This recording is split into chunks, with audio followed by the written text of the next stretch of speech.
I mean, it'd probably be, I don't know, Monday, Tuesday, something like that. We're still working on it. Can you Things we have to review. Can you give us an idea of what some of the things would be that you would usually buy out of detail? Oh, yeah, we'll give you that right now. Thank you. I heard more so that's just me. Look, I mean, let me tell you, let me say to all of you, look, we try to be and have been pretty sparing. There's a couple things we get concerned about, which is erosion of executive authority and some things that people stick in and all that. But, you know, we have to be sensitive about it, and we try to be, and if there are benefits of the doubt, we want to respect the legislature in that. But there's going to be some vetoes, and you know, probably be some disagreements on the vetoes. But I think overall we're going to be good, and you know, we'll see. I mean, we haven't made a final decision. We give feedback and reflect, and at the end of the day, we'll have some. But I think we need to focus on largely on what's been achieved here. And my most greatest concern was structural balance, tax cuts, and the ability to have an environment to create more jobs. And I believe that this budget will do it. Frankly, like I'm telling you, over in Iowa, and I'm telling this guy about what we've done, and he just can't believe it. So we should be proud of what we've been able to do. You know, normally in good times, it's party time. Everybody wants to spend. And the leaders, you know, they feel the pressure of this. Look, I've been part of it. I was part of observing this process. I left Washington with a $5 trillion surplus, and the next thing I knew, we're $18 trillion in the hole down there with more debt and more spending. So it's always hard when you come through a very tough time, which is where we were, and then we come out of it and things look pretty good and people just want to spend. I mean, they want to make folks happy to meet certain needs. And if you're not there to impose some discipline, then it will fall apart, and none of us want that to happen. And I don't think any of us will ever let that happen on our watch. Governor, you talked about personal responsibility when you proposed this budget as it relates to the Medicaid program. The premiums aren't in here, but what do you make of the plan that they have in the budget? Well, it's the things that we're looking at. I mean, you have Moody and McCarthy. This is another thing I tell people, and it's very hard to believe. When I came in, Medicaid was growing at 9%, and in this budget, it is less than 4%. In our first budget, it was 3%. And we didn't cut any benefits or take anybody off the rolls. Now, I think, you know, the legislature, you know, to some degree, that they would like to put more stamps on it as with eligibility and all that ought to do. I don't like turning that over to a legislative discussion. I think Moody and McCarthy have done such a fantastic job. Now, there's suggestions they've made in here that you know, that we can accept. So we're just going through the whole list. But you know, if you're Jordan Spieth and you've won 2 majors, it's not a time to change the swing coach. Do you know what that means? I mean, I'm trying not to. What is your hobby? I don't really think that there could be an analogy that works. Well, so what do you mean? Tell me what you mean. Well, I was going to say, you know, if you don't like the AP reporting, maybe you get a different person, another different reporter. But if you think the stories are favorable, you stick with what you got. I'm sure I like that analogy. I didn't think you would. Governor, from tax policy Yeah. to school funding, the gentleman to your right and left really didn't see eye to eye with you. A lot remains.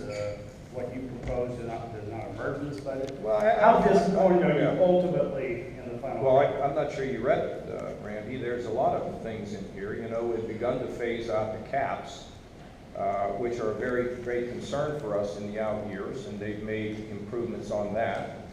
I know that Ryan here has been concerned about some more resources being delivered to Appalachia. I've shared that concern with him. You know, the guarantees still remain. That'll be an issue that will be an issue as long as I'm governor, because I don't think we should guarantee funding to school districts that have the ability to support themselves. But and you know, there is actually an element of wealth, of measuring wealth. I mean, it's not exactly what I wanted, but you know, look, we increased K-12 funding by I think 1.7 billion in the last budget. We're up another 800 million. I mean, it's good, and I think the caps have been dealt with. And then when you take a look at K-12 education, I believe what we have done with Youngstown is a sea change in education in this state and could represent a sea change in education in this country. And when it comes to third grade reading guarantees and when it comes to college credit plus and those kind of things, they're all in here. So look, school funding formulas are always very difficult, but what we want to do is to set ourselves up for a structural problem down the road. And we've all worked. Cliff and I had, I don't know how many conversations about this, and he said, look, you know, John, I'm going to work some things through the House, we'll get to the right place, and I think we have. This is tough for legislators to look at a printout where everything is negative. And frankly, there are people in this room who do reporting that have run headlines that is not constructive towards the process of resolving school funding. Not that I would blame any of you, but you know, the first thing to do is go to a printout, and if their school has a negative by it, it could be the richest school district in the state. People get nervous. They're making progress here. I mean, just the idea that we're dealing with the caps is significant improvement.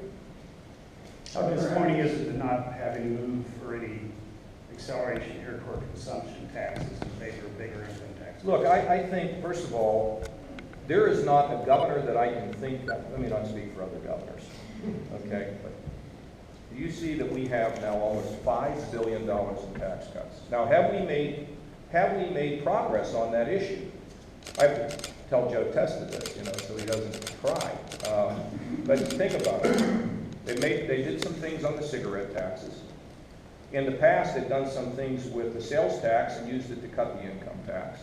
They have moved against some of the digital things that had been exempted. But you know, Randy, the problem is, and look, I think that Cliff and Keith would like to see a overall, I don't think it got in here, we should have put it in here, an overall look at tax reform in this state. It is very tough for people to tax services. It's tough for them to tax consumption. And it's difficult. And then all the groups come in and say, if you do it, you're going to destroy jobs and all these other things. But I happen to believe that the lower this income tax goes, the better we are. Keith's already started with this business for the small business. But we've done pieces of it. It takes time, Randy. And you know, instead of us raising taxes, we're now getting the income tax under 5%. And the boon to small business is they're just thrilled with what we've done there. So we did actually put in the Speaker's suggestion, 2020 Tax Review Commission. And I want to give them credit for that. The Speaker, Ryan Smith, put that in there. And we made it a little stronger and did some work with it. But in the end, I think that's a great start. So we are going to take a look at this holistically across the entire tax package. And I think they're really committed for bringing up something that we've talked about for years in legislature. The legislature's thinking 2-year cycles. They're trying to think in a longer cycle, and I would give credit for that because you need to do that, and we're going to make a shot at that. And it's that same group that's going to be looking at the severance tax. And so, you know, people who want to say what's in or not in, look, the governor proposed a net $600 million net tax cut, and he came to us and said, if you can do more, do more.